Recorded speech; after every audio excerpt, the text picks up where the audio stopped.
So let me sing you a song about electricity and how it's made. Okay. Huh.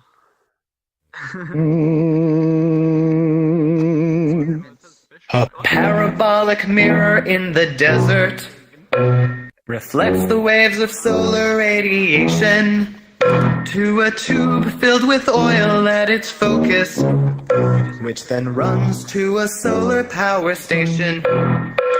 The oil in the tube then heats the water, which turns a turbine when it turns to steam, which spins a coil of wire near some magnets. They're generating electricity. It's AC current. They're generating. It's alternating from the rotating through the desert, along the poles, and coming in to power our homes. An adapter is then plugged into an outlet. Electricity flows through a transformer. Then it passes through a full wave rectifier, which is really just four diodes in a square. The voltage from the wall is still too wavy, so before it can be used in a machine, a capacitor assists it with the smoothing, and now it flows with more consistency. It's DC current, I'll say directly, easy to work with, more elementary. An adapter is all you need to turn the AC into DC. Hey. At first I was confused and I was like, what is this? And then I was like, it just flows so well. I don't know if you would like to hear a very sultry, very, very sexy version of hyperbolism. Okay. It's a little educational, but it may be a little erotic. So here we go. That's the best kind. Educational yet erotic. Yeah.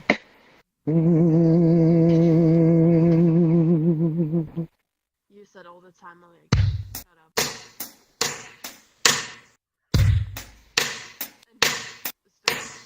X minus h squared over rx squared plus y minus k squared over ry squared. Here r equals 1. Here ellipses are 1. But they never told ya it works for hyperbola. The two radii, Rx and Ry, normally are real, but imagine if you will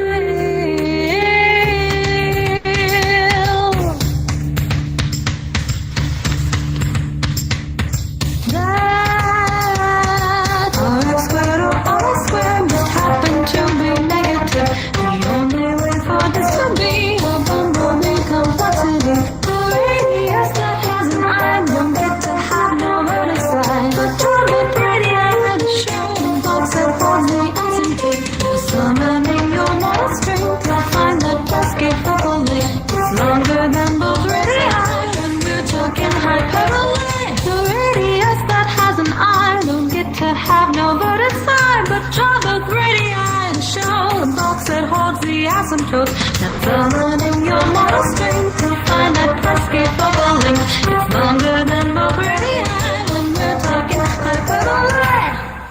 Nothing really special. That was catchy as fuck. I did not expect that.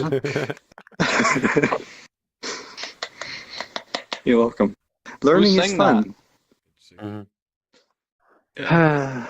Let's us again. My wife gets offended because I cry out engage shortly before every ejaculation. She says this isn't very charming. What does the woman expect? Does she think I have a choice? I absolutely cannot discharge unless I am channeling Patrick Stewart. To outduel the kissing booth next door, I have opened my own personal blowjob stand in the garage.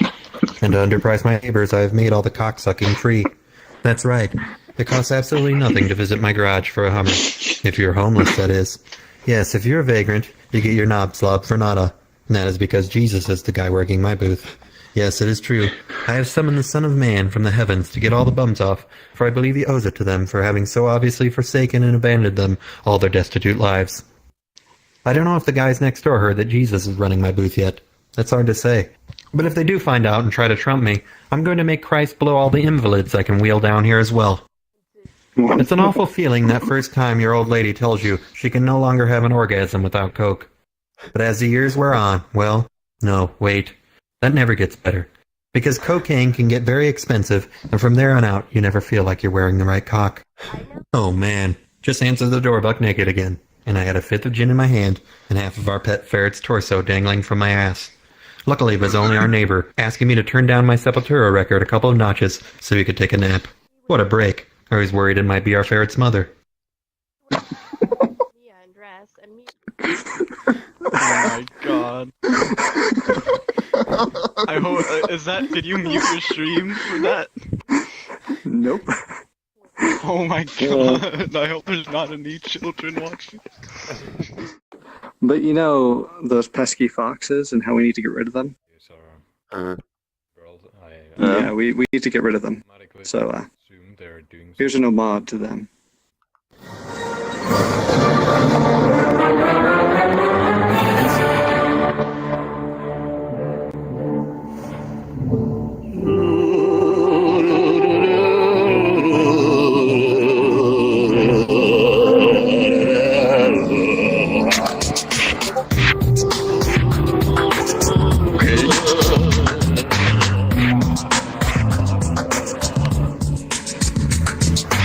Fox hunting, a sport, a game that should be legal, a baronial British heritage, a tradition majestic and regal. Since the 18th century, we've hunted deer and wild boar. We wiped out the latter, but that doesn't matter, and the former was nearly no more. So we rode on horseback, proud, heading to the shooting box, which is where we resided until we decided our target was to be the fox. So out we ride with monarchical pride, scarlet coat and black buttons, the hounds by our side. We give glorious chase with red cheeks and plump face, resplendent hunt cap atop our head. We prosper in our pomposity until the small creature is dead. So don't give me your bleeding heart guff. I think that we've just about had enough pretending to care about these stupid creatures. We're tired of the left-wing protesting preachers. You people don't seem to realize that these little bastards terrorize our countrysides. We can't abide these beady-eyed foxes who divide people that they cannot hide. We will ride side by side until every one of those beasts have died! Must I reiterate again that these small animals don't feel pain? I can say honestly, hand on heart, it doesn't hurt at all when you're being torn apart. You may call us brutish, pompous fat knobs, but if it stays flat, there will be less jobs. What does the fox say? I understand that you're upset, and I will do my best to let you get your own way and legalise your sport, but not without compromise, of course. You ought to have a listen to my idea. It's something that you may revere, as it will still allow you to dress up like a dick and ride on through the countryside as dried up self-important pride parade, who masquerade as pretentious tits, when underneath you're contentious shit, who claim that hunting is the natural way, and foxes will die anyway. But think about your narrow view. Does the same not apply to you? How can you endeavour to maintain your enjoyment with this very small decrease in employment unless a new law can come into play, a law that unequivocally says that if fox hunting is allowed, then let's bring in a larger crowd, a group of people who hate you knobs, and think of the rise in UK jobs. A massive army, each man with a gun, hunting the hunters just for fun. But one thing I must say, of course, is these guys won't be riding horses. They will strive up to the ranks. They will be in fucking tanks, blowing off heads without a care.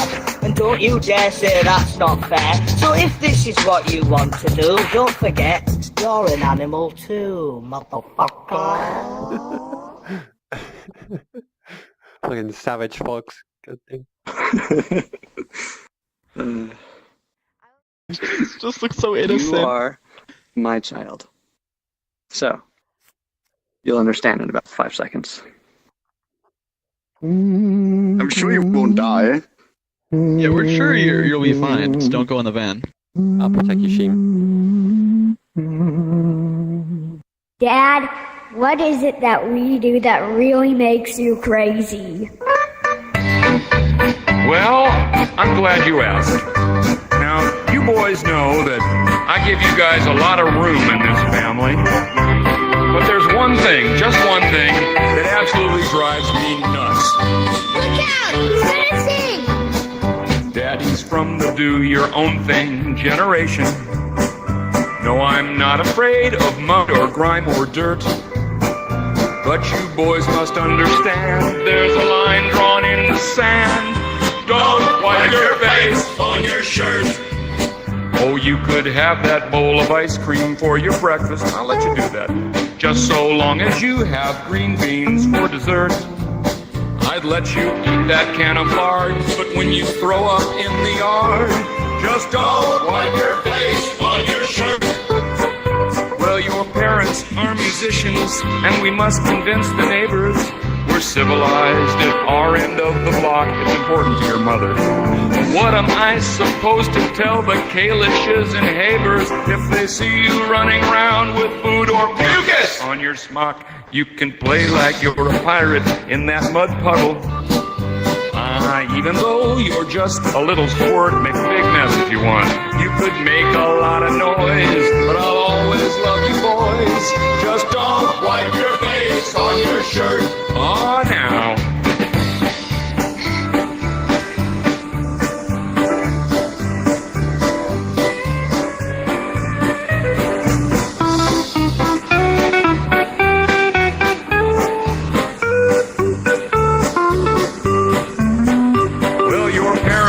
Musicians, I hate to break it to you, niños.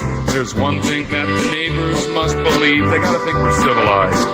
What am I supposed to tell the Steiners and Trevino's if they see you running around with some saliva on your sleeve? You can even talk religion with your grandma right in front of me.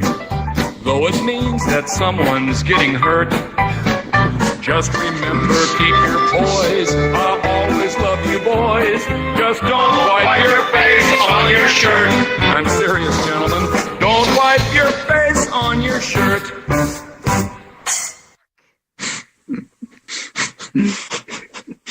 That was so good. It was so That was fucking good. That was fucking good. That was so good. Sheem just like, hey, get up to my face. It's so good. Let me play it as I slowly walk away. There was the man who nobody listened to, no matter how loud the man spoke. He would shout, he would scream, everybody did seem to clearly ignore the poor bloke. It's a good song, though. Tap, tap, and project his voice loud and clear. He was nice and polite, but he seemed out of sight as he shouted things into your ear. There was a man that nobody listened to, didn't realize that everyone was there.